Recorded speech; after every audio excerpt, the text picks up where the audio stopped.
पक्ष में एक लहर आपको दिखेगी। 9 की 9 विधानसभा के उपचुनाव की सीटों पर भारतीय जनता पार्टी एक तरफा प्रचंड बहुमत के साथ जीत हासिल करेगी।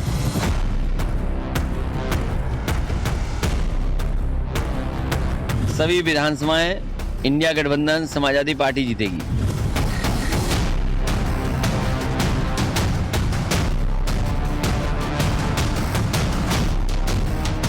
एक काट की हंडिया बार बार नहीं चढ़ने वाली है, उसका समय पूरा हो गया।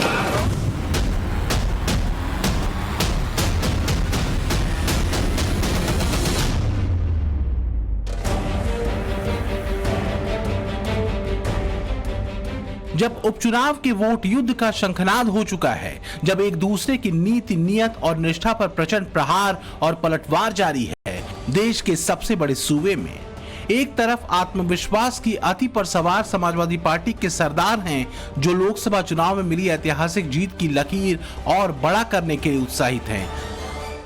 भारतीय जनता पार्टी के कार्यकर्ता को किसी भी स्थिति में बैकफुट पर आने की आवश्यकता नहीं है, किसी भी स्थिति में नहीं है, क्योंकि आपने कार्य किया है। आप विपक्ष में थे, जनता के मुद्दों को लेकर लड़ते थे। आज जब सरकार में थे तो याद करिए, उत्तर प्रदेश के अंदर सुरक्षा का ये वातावरण आपको आज देखने को मिल रहा होगा। योगी आदित्यनाथ उपचुनाव को लेकर यूं ही आश्वस्त नहीं हैं। अपने लक्ष्य को पूरा करने के लिए उन्होंने महीन रणनीति बनाई है। इसी रणनीति की कड़ी है ये तस्वीर, जो लखनऊ के पावर सेंटर से आई है, जहां योगी आदित्यनाथ ने सभी 10 सीटों के प्रभारी मंत्रियों के साथ उपचुनाव को लेकर मंथन किया है, जिसमें कैबिनेट मंत्री भी मौजूद थे।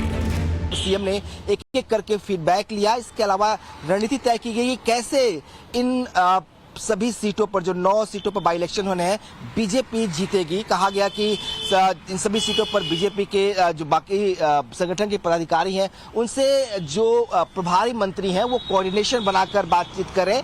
साथ ही जो वहाँ के अधिकारी हैं उनसे लोगों की समस्याओं का समाधान भी कराएं। साथ ही जितने भी प्रभारी मंत्री हैं वो इन इलाकों में, इन क्षेत्रों में जाएंगे और रात्रि प्रवास भी करेंगे, ताकि लोगों की समस्याओं को समझ सके और जमीनी हकीकत जो है उससे रूबरू हो सके। सूत्रों की माने तो इस बैठक में दलित और पिछड़े वोट बैंक को साधने को लेकर चर्चा हुई। योगी ने बताया कि कैसे सरकारी योजनाओं के बारे में जन जन तक बताया जाए। असल में लोकसभा चुनाव के बाद उत्तर प्रदेश में वोट की ये पहली अग्नि परीक्षा है। यूपी में विधानसभा की 10 सीटें खाली हैं। 9 सीटों पर उपचुनाव हो रहा है। इस उपचुनाव के जरिए दोनों अपनी ताकत दिखाने के लिए दोनों ओर से जोर आजमाइश जारी है। दोनों बाजी पलटने की कोशिश में लगे हुए हैं। योगी आदित्यनाथ और अखिलेश यादव दोनों ने उपचुनाव जीतने के लिए कैसी रणनीति बनाई है, ये हम आपको विस्तार से बताएंगे, मगर उससे पहले जान लीजिए कहां-कहां उपचुनाव होने वाला है। यूपी में विधानसभा की 10 सीटें खाली हैं। इसमें फूलपुर, गाजियाबाद, मझवा, खैर, मीरापुर, सीसामऊ, कटेहरी, करहल और कुंदरकी विधानसभा सीटों पर उपचुनाव होना है, जबकि अयोध्या के मिल्कीपुर में उपचुनाव फिलहाल टल गया है। इन सभी सीटों पर 13 नवंबर को वोटिंग होनी है, जबकि 23 नवंबर को नतीजे घोषित किए जाएंगे। बहुप्रतिष्ठित उपचुनाव की तारीख के ऐलान के बाद से दोनों तरफ से जीत के दावे किए जा रहे हैं। सत्ता पक्ष और विपक्ष क्लीन स्वीप की बात कर रहा है। बहुत स्पष्ट रूप से कह रहे हैं कि इंडिया गठबंधन एक होकर के, नेक होकर के चुनाव लड़ रहा है और इंडिया गठबंधन पूरी तरीके से 9 की 9 सीटों पर लड़ेगा और 9 की 9 सीटें जीतेगा। भारतीय जनता पार्टी 10 की 10 सीटें बाई इलेक्शन के चुनाव में जीतेगी। अभी 9 पर हो रहा है, आगे मिल्कीपुर भी होगा, हम उसको भी जीतेंगे। अखिलेश जी, आपके झूठ को उत्तर प्रदेश की जनता समझती है। अब जरा ये समझिए कि जिन 9 सीटों पर फिलहाल उपचुनाव होने वाले हैं यूपी में, वहां पर 2022 में किसने जीत हासिल की थी। करहल में समाजवादी पार्टी जीती थी। अंबेडकर नगर की कटेहरी, संभलपुर के कुंदरकी और कानपुर की सीसामऊ भी एसपी के खाते में गई थी। प्रयागराज के फूलपुर, गाजियाबाद सदर और अलीगढ़ के खैरा में बीजेपी ने जीत हासिल की थी। मिर्जापुर के मझवा सीट बीजेपी की सहयोगी निषाद पार्टी के हिस्से में गई थी। मुजफ्फरनगर से, मीरापुर से आरएलडी के चंदन चौहान जीते थे। मतलब 9 में से सबसे ज्यादा 4 सीटें समाजवादी पार्टी के खाते में गई थी, जबकि 3 बीजेपी के और 2 उसके सहयोगी के हिस्से में। जिन 9 सीटों पर अभी उपचुनाव होने हैं, उनमें से 8 विधायक सांसद बन गए, जबकि सीसामऊ सीट से जीते हाजी इरफान सोलंकी दोषी साबित होने के बाद अयोग्य हो गए थे।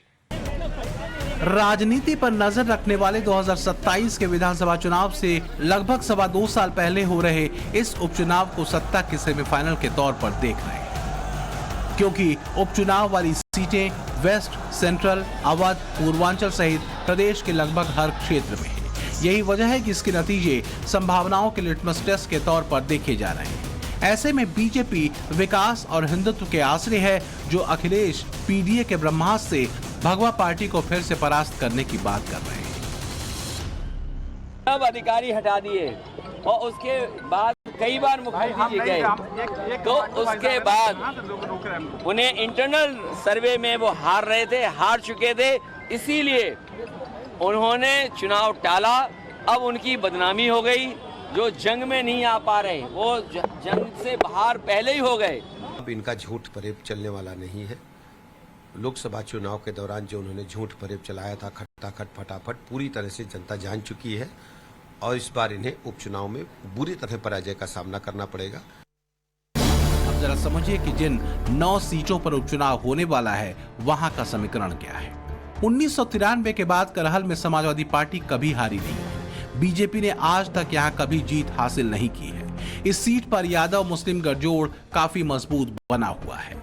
अखिलेश यादव यहां विधायक थे, वो कन्नौज के सांसद बन गए तो ये सीट खाली हो गई। करहल से उन्होंने अपने भतीजे तेज प्रताप यादव को मैदान में उतारा है, तो कानपुर के सीसामऊ से अयोग्य करार दिए गए विधायक इरफान सोलंकी की बीवी को टिकट दिया गया है। सीसामऊ में 80,000 से ज्यादा मुस्लिम आबादी है, जबकि दलित 54,000 के करीब हैं। इसके अलावा 60,000 कायस्थ और 50,000 ब्राह्मण वोटर बताए जाते हैं। यहाँ मुस्लिम मतदाताओं का प्रभाव है। 2022 में जीते इरफान सोलंकी को 7 साल की सजा मिलने के बाद यहाँ उपचुनाव हो रहा है, लिहाजा अखिलेश तुष्टिकरण वाला बाण कुछ यूं चला रहे हैं। वो जीतेंगी, अच्छे वोटों से जीतेंगी। उन्हें भी झूठा फंसाया इसलिए कि वो मुस्लिम विधायक हैं। दूसरी ओर अंबेडकर नगर कटेहरी में बीजेपी अब तक सिर्फ एक बार जीत पाई है, वहां भी उपचुनाव होने हैं। कटेहरी में सबसे ज्यादा अनुसूचित जाति के 95,000 वोटर हैं, दूसरे नंबर पर 50,000 ब्राह्मण हैं और 45,000 कुर्मी मतदाता। हालांकि दलितों के साथ कुर्मी और 40,000 वाले मुस्लिम मतदाता निर्णायक भूमिका निभाते हैं। इन जातीय समीकरणों के चलते यहाँ सपा और बसपा का प्रभाव मजबूत रहा है, जबकि बीजेपी को यहाँ पैर जमाने में मुश्किलें आई हैं। इसी तरह संभल की कुंदरकी विधानसभा सीट से सपा के ज़ियाउर रहमान बर्क विधायक थे, उनके सांसद बनने के बाद ये सीट खाली हो गई थी। 2012 से लगातार यहाँ समाजवादी पार्टी की जीत हुई है। यहाँ 50% से ज्यादा मुस्लिम वोटर हैं, जबकि 20% दलित और 15 से 20% ओबीसी वोटर हैं। मुस्लिम बहुल आबादी के कारण ये सीट भाजपा के लिए किसी चुनौती से कम नहीं है। अखिलेश यादव भले ही बात बात में पीडीए का जिक्र कर रहे हों, लेकिन दूसरी सच्चाई ये है कि उन्होंने अब तक उपचुनाव के लिए 7 कैंडिडेट्स खड़े किए हैं। उनमें से पीडीए के साथ साथ परिवारवाद का असर भी दिखाई दे रहा है। मैनपुरी से अपने भतीजे तेज प्रताप को उतारा है, सीसामऊ से हाजी इरफान की बीबी को, कटहरी से सांसद बने लालजी वर्मा की पत्नी को टिकट दिया है, तो मझवा से पूर्व सांसद रमेश बिंद की बेटी को, जबकि मीरापुर से अखिलेश यादव ने जिस संबुल राणा को टिकट दिया है वो पूर्व सांसद की बेटी भी है और पूर्व सांसद की बहू भी। इन चारों सीटों को समाजवादी पार्टी से छीनने के लिए योगी आदित्यनाथ ने लोकसभा चुनाव के बाद से ही एक एक सीट पर रणनीति बना रहे हैं। कई स्तर पर उन्होंने चक्रव्यूह तैयार किया है। मसलन सबसे पहले कार्यकर्ताओं की शिकायतों का निपटारा किया, दलितों को जोड़ने के लिए नए सिरे से मंथन हुआ, ओबीसी आयोग का फिर से गठन हुआ, एक एक सीट को लेकर नई टीम बनाई, कानून व्यवस्था को और ज्यादा दुरुस्त किया। उन्होंने हिंदुत्व के एजेंडे को और मजबूत किया। कथित थूक जिहाद के खिलाफ नया कानून बनाकर समर्थकों में बड़ा संकेत दिया। विकास की बातें की, जहां जहां उपचुनाव होने हैं वहां करोड़ों की सौगातें दी। लोकसभा चुनाव में प्रत्याशित हार मिलने के बाद से ही बाजी पलटने के लिए बीजेपी पूरी स्ट्रेटजी के साथ जुट गई। तैयारी हमारी कंप्लीट हो गई है और आप देखेंगे हमारा सस्ता अभियान चल रहा है। हमने इन विधानसभा सीटों में भी प्रदेश के साथ साथ इन सभी विधानसभाओं को सस्ता के रूप में भी विशेष रूप से फोकस किया है, चिन्हित किया है। और हमारे कार्यकर्ताओं ने घर घर जाकर एक व्यापक जनसंपर्क करके सस्ता अभियान को भी इन विधानसभाओं में लक्षित करके एक सफलतापूर्वक पूरा किया है। कार्यकर्ताओं की शिकायतों के निपटारे की अगली कड़ी थी बीएलओ पर वो एक्शन जिसने समाजवादी पार्टी की टेंशन बढ़ा दी। हालांकि इन आरोपों से इतर योगी आदित्यनाथ ने न सिर्फ बीएलओ को हटाया बल्कि जहां जहां उपचुनाव हैं वहां वोटर और कैंडिडेट्स को जोड़ने के लिए नई टीम बनाई। बीजेपी के 5 बड़े नेताओं को उपचुनाव जिताने की जिम्मेदारी दी गई, जिसमें मुख्यमंत्री योगी आदित्यनाथ, उनके दोनों डिप्टी सीएम यानी केशव प्रसाद मौर्य और ब्रजेश पाठक, इसके अलावा यूपी बीजेपी के अध्यक्ष भूपेंद्र चौधरी और संगठन महामंत्री धर्मपाल सिंह शामिल हैं। पांचों नेताओं ने 2-2 विधानसभा जिताने की जिम्मेदारी ली। हालांकि योगी आदित्यनाथ की नजर उन सभी विधानसभा सीटों पर है जहां उपचुनाव होने हैं। इसका प्रमाण ये है कि उन्होंने मिल्कीपुर और कटेहरी का 3-4 बार, गाजियाबाद, खैर, करहल, सीसामऊ, फूलपुर, मीरापुर और कुंदरकी का 1-1 बार दौरा किया है। उपचुनाव वाले जिन जिलों का दौरा उन्होंने किया है उनमें 5,000 करोड़ की विकास योजनाओं का लोकार्पण और शिलान्यास भी शामिल है। 8 क्षेत्रों में अब तक 22,000 से ज्यादा युवाओं को नियुक्ति प्रमाण पत्र बांट चुके हैं। इसके अलावा छात्रों को टैबलेट और स्मार्टफोन भी दिए गए हैं। जहां जहां योगी जा रहे हैं वो अपने कार्यकर्ताओं को जीत का मंत्र दे रहे हैं। मेरी अपील होगी आप सबसे, हम जरूर जाएं। जो लोग आपकी प्रतीक्षा कर रहे हैं और आपको उनके साथ जाना है, लक्ष्य एक ही होना चाहिए कि राम काज कीनो बिन मोहि कहां विश्राम। जब तक